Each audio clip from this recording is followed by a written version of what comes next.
Hindi mahulugang karayom ang mga reporters na kasalukuyang nagkukumpulan sa harap ng Malacañang Palace.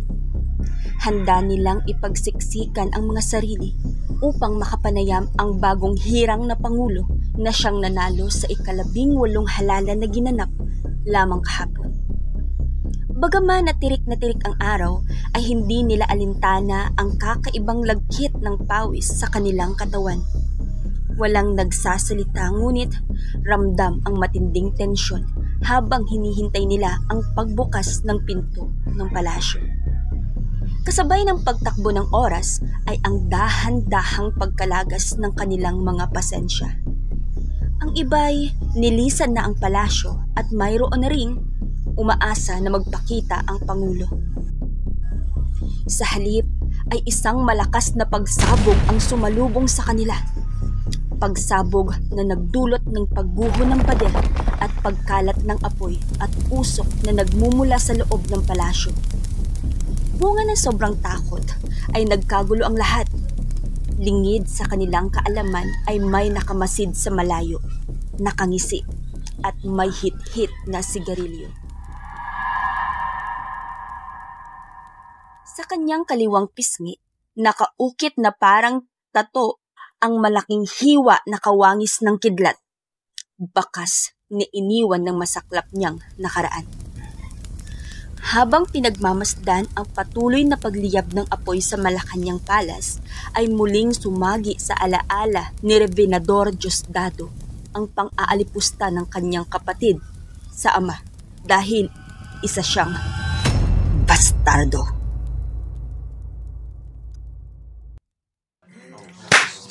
Isang mabigat na sampal ang dumapo sa pisngi ng musmus na si Ador. Ito ang unang pagkakataong nasilayan niya ang kanyang ama na isang respetado at kilalang senador sa bansa. Hindi gaya ng nakagisnan niyang pamumuhay, kasamang ina ay lumaki sa luho ang pamilya Sobrevega. Kabilang na doon ang legal na may bahay ng ama at ang kahating kapatid na si Napoleon. Hindi maikakaila ang kanilang pagkakatulad, ngunit mas kapansin-pansin ang pagkakaiba nila. Nakalalamang ng 4 na pulgada si Ador kung kaya't bahagyang nakatingala si Napoleon habang sila'y nagpapalitan ng matatalim na tingin. Kulot, amoy lupa at abot lieg ang buhok ni Ador, samantalang babad sa pumada at nakasuklay ng maayos ang buhok ni Napoleon. Kasing itim ng uwak ang bilugang mata ni Ador at kulay asul naman ang singkit na mata ni Napoleon dahil may lahing mistiza ang ina nito. Totoo ba ang sinasabi ng babaeng ito? Anak mo ba ang gusgusing paslit na nakatayo sa harapan natin?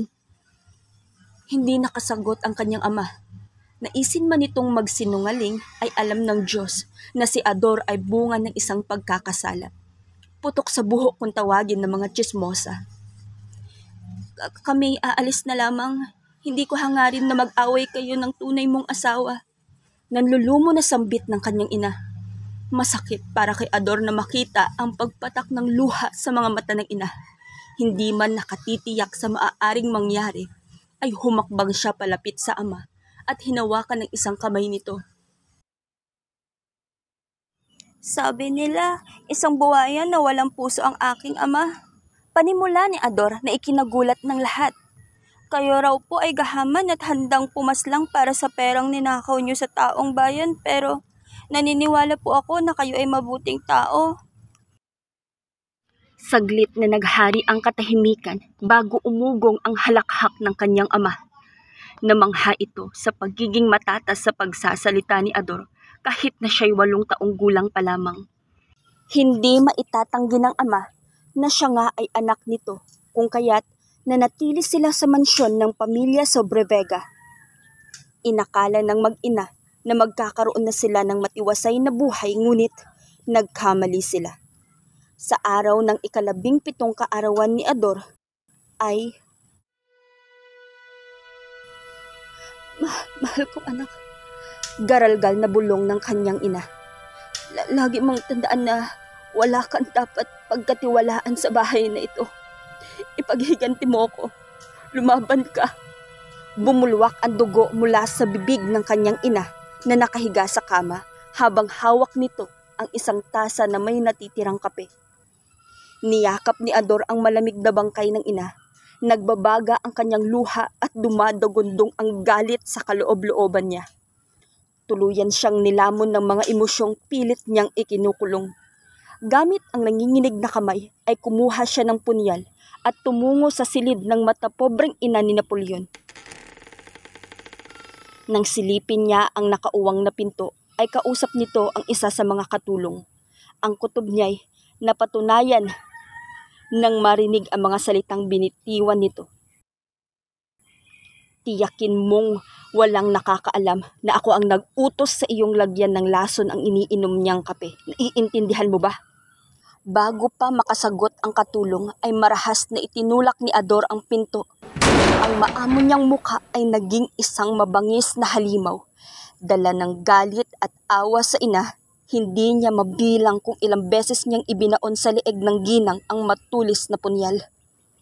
Sinubukang tumakas ng katulong ngunit agad na hinila ni Ador ang buhok nito. Paulit-ulit niyang hinampas ang ulo nito sa mesa hanggang sa umagos ang dugo.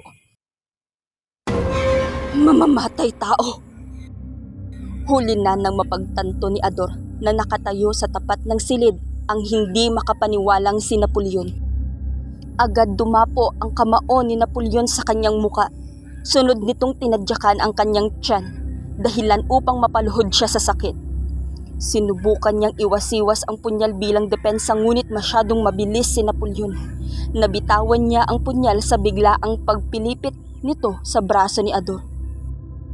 Sa oras na malaman ni Ama ang iyong ginawa sa pinakamamahal kong ina, sisiguraduhin kong ibabaon kita sa hukay. Nagngingit-ngit sa galit na bulyaw ni Napoleon. Buong lakas siyang pinagsusuntok ni Napoleon. Sinubukan niyang bumangon subalit hindi niya magawang gumalaw dahil sa natamong galos at pasa.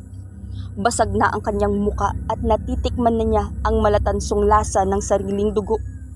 Pinaghalo niya ito sa kanyang laway bago duraan si Napoleon na hindi nito ikinatuwa. Abat, lumalaban ka pa? Hinablot ni Napoleon ang punyal at hiniwa ang kanyang kaliwang pisngi na nag-iwan ng hugis kidlat. Kahit na hindi matigil ang pag-agos ng dugo mula rito, ay sinuntok niya ng ilang beses si Napoleon na nagbigay sa kanya ng pagkakataong makatakas. Sa loob ng 10 taon na pagtatago, nabuhay siya na bitbit ang puot at hinanakit sa ama't kapatid. Ngayong nagkakasiyahan sila sa palasyo dahil sa pagwagi ni Napoleon sa halalan, kanyang ipararating ang matagal na niyang gustong sabihin. Lintik lang ang walang ganti. Bulong nito sa hangin. Mula sa malapit na gusali ay tahimik niyang pinagmasdan ang unti-unting pagguho ng Malacanang Palace.